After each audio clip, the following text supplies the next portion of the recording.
নমস্কার বন্ধুরা, স্মৃতিরেখাস ক্রিয়েশনে আপনাদের সবাইকে স্বাগত জানাই। আজ আমি ইস্ট ছাড়া পিৎজা বানাবো এবং ঘরে থাকা উপকরণ দিয়েই তৈরি করব।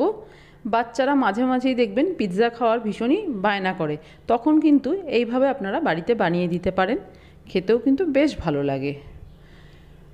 আমি ঘরোয়া কিছু উপকরণ দিয়েই এই পিৎজাটা করেছি। কিভাবে করেছি আসুন দেখে নেওয়া যাক আমার আজকের এই রেসিপিতে। প্রথমেই পিৎজার ডোটা তৈরি করে নেব। তার জন্য একটা বাটির মধ্যে নিয়ে নিলাম 1 কাপ ময়দা। আপনারা আটা দিয়েও করতে পারেন অথবা আটা ময়দা মিশিয়েও করতে পারেন। দিয়ে দিলাম লবণ পরিমাণ মতো, চিনি দিয়ে দিলাম, দিয়ে দিচ্ছি বেকিং সোডা আর দিয়ে দেব বেকিং পাউডার, দিয়ে দিচ্ছি টক দই। বাড়িতে তৈরি করা টক দই দিলাম। দই যেন ঠান্ডা না থাকে, কোনো কিছুই ঠান্ডা ব্যবহার করা যাবে না, সব কিছুই যেন রুম টেম্পারেচারে থাকে বা ঈষদ উষ্ণ গরম থাকে। ভালো করে দেখুন সব কিছু একটু মিশিয়ে নিয়ে এবার আমি আজকে ডোটা দুধ দিয়ে মাখছি। দুধটা উষ্ণ গরম করে নিয়েছি, খুব বেশি গরম না, উষ্ণ গরম করে নিয়ে ডোটা মেখে নিচ্ছি। খুব বেশি দুধের প্রয়োজন হবে না, খুব অল্প দুধ দিয়েই আমি ডোটা তৈরি করে নিচ্ছি। যেহেতু দই ব্যবহার করেছি সেই জন্য খুব বেশি দুধের প্রয়োজন হলো না। আর এখন আমি কিন্তু কোনো রকম তেল দিইনি বা বাটার দিইনি। দেখুন মেখে নিয়েছি ময়দা। এবার এই ময়দা মাখাটা ঢাকা দিয়ে 2-3 ঘন্টা রেখে দেব। আমি এটা ঢাকা দিয়ে মাইক্রো ওভেনের মধ্যে রেখে দিচ্ছি, যেহেতু মাইক্রো ওভেনের ভেতরটা গরম, খুব ভালো মতো ফুলে উঠবে। দেখুন প্রায় 3 ঘন্টা আমি রেখে দিয়েছিলাম। 3 ঘন্টা পরে ময়দাটা দেখুন বেশ অনেকটাই ফুলে উঠেছে আর ওপরটা একটা জালি জালি মতো হয়ে গেছে, দেখেই বুঝতে পারছেন। খুব সুন্দর কিন্তু জালি জালি মতো হয়ে গেছে। এবার হাতে একটু বাটার নিয়ে আবারও ময়দাটার মধ্যে ভালো করে মেখে নেব। বাটারটা মেল্ট হওয়া পর্যন্ত ময়দাটা আবার মেখে নিচ্ছি। আপনারা তেল দিতে পারেন, তবে বাটার দিয়ে যদি পিৎজা বেসটা করা হয় এই বেসটা কিন্তু নরমও হবে আর খেতেও ভীষণই ভালো হয়। 1 থেকে 1.5 মিনিট সময় নিয়ে ভালো করে আবারও ময়দাটা মেখে নিলাম। দেখুন ময়দা মাখা হয়ে গেছে। এবার এই কিচেন স্ল্যাবের উপরে একটু ময়দা গুঁড়ো ছড়িয়ে দিলাম।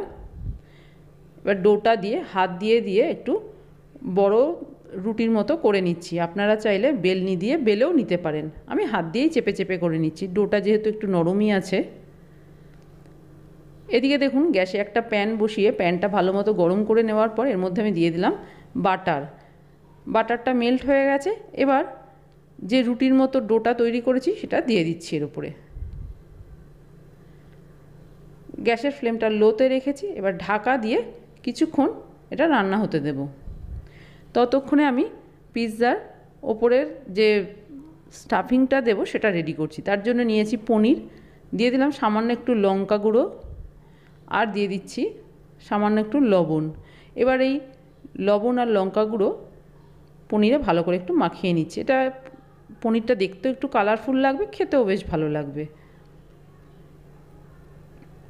এদিকে দেখুন বেসটা কিন্তু বেশ ফুলে উঠেছে।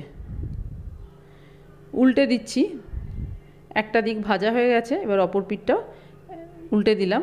আবারও একটু বাটার দিয়ে দিচ্ছি। আপনারা কিন্তু এই কাজটা মাইক্রো ওভেনেও করতে পারেন। সবার কাছে মাইক্রো ওভেন থাকে না, সেই জন্য আমি এটা গ্যাসেই করে দেখিয়ে দিচ্ছি। এবার এই রুটির ওপরে দিয়ে দিচ্ছি টমেটো সস। আমি এখানে টমেটো সস দিচ্ছি, আপনারা পিৎজা সসও ব্যবহার করতে পারেন। আর দিয়ে দিচ্ছি মেয়োনিজ। 1 চামচ মতো আমি এখানে মেয়োনিজ নিয়ে নিলাম।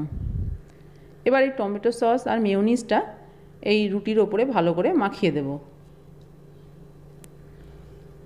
দেখুন বেশ ভালো করে কিন্তু রুটির ওপরে মাখিয়ে দিয়েছি। এবার দিয়ে দিচ্ছি গ্রেট করা চিজ। চিজটা আপনারা আপনাদের ইচ্ছে অনুযায়ী দেবেন। চিজ যত বেশি দেবেন ততই কিন্তু খেতে টেস্ট হবে। দিয়ে দিচ্ছি পেঁয়াজ আপনারা আপনাদের ইচ্ছে মতো সাজিয়ে নিতে পারেন। এবার দিয়ে দিচ্ছি পনিরের টুকরোগুলো। সুইট কর্ন দিয়ে দিচ্ছি ওপর থেকে, আর বিশেষ কিছুই দেব না। আবারও চিজ দিয়ে দিচ্ছি। আপনার হাতের কাছে যা কিছু থাকবে তাই দিয়েই কিন্তু পিৎজাটা সাজিয়ে নিতে পারেন। কিছু না থাকলে শুধু পেঁয়াজ দিয়েও করতে পারেন, সেটাও কিন্তু খেতে বেশ ভালো লাগে। দিয়ে দিচ্ছি চিলি ফ্লেক্স, দিয়ে দিচ্ছি অরিগানো, আর দিয়ে দিচ্ছি সামান্য একটু বিট লবণ। এর ফলে কিন্তু টেস্টটা দারুণ হবে। ঢাকা দিয়ে চিজটা মেল্ট হওয়া পর্যন্ত হতে দেব। দেখুন মিনিট 5 রেখেছিলাম, চিজটা কিন্তু খুব ভালো মতো মেল্ট হয়ে গেছে।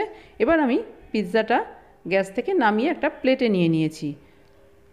এবার এই পিৎজাটা আমি আপনাদের একটু কেটে দেখিয়ে দিচ্ছি কতটা সুন্দরভাবে তৈরি হয়েছে। পিৎজা কিন্তু বাড়িতে তৈরি করা খুব সহজ, খেতে দোকানের থেকে আমার মনে হয় বেশি ভালো হয়। দেখুন কত সহজে তৈরি হয়ে গেছে, দেখতেও কত ভালো লাগছে, খেতে তো ভীষণই ভালো হয়। আপনিও এইভাবে বাড়িতে পিৎজা বানিয়ে বাড়ির বাচ্চাদের খেতে দিতে পারেন, আশা করি তাদেরও ভীষণই ভালো লাগবে।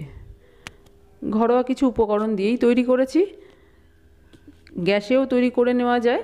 সবসময় যে মাইক্রোওভেনেই তৈরি করতে হবে তার কোনো মানে নেই, গ্যাসেও কিন্তু খুব সুন্দরভাবে পিৎজা তৈরি করে নেওয়া যেতে পারে।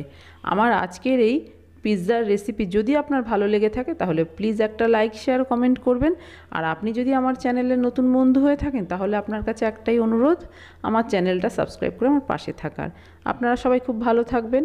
আপনাদের সাথে আমার আবার দেখা হবে অন্য কোনো নতুন ভিডিওতে, নতুন কোনো রেসিপির সাথে।